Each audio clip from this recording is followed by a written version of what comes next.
Consistent with the President's tasking to the government to prepare options to hold the Libyan government accountable for its violation of human rights, we have decided to move forward with unilateral sanctions, which we are in the process of finalizing. Coordinated sanctions with our European allies and multilateral efforts to hold the Libyan government accountable through the United Nations. Additionally, the United States has suspended the very limited military cooperation it had with Libya. The U.S. military began to cautiously re-engage with Libya, as you know, in 2009, following Libya's decision to halt its weapons of mass destruction programs and compensate victims of terrorism. Prior to the recent unrest, sales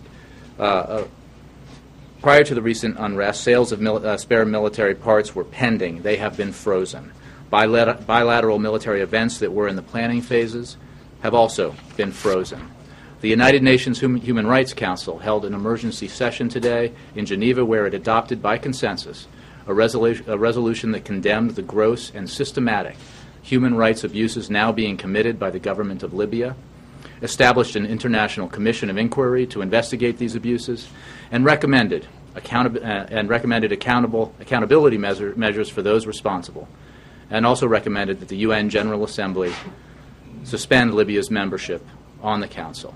The United States strongly supports these efforts and is already closely working with our international partners to carry out this suspension, which will be acted on by the General Assembly early next week.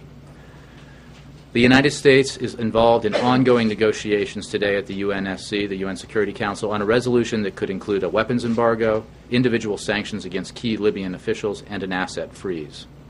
Finally, the United States is utilizing the full extent of its intelligence capabilities to monitor the Gaddafi regime's actions, and we are particularly vigilant for evidence of further violence or atrocities committed against the Libyan people.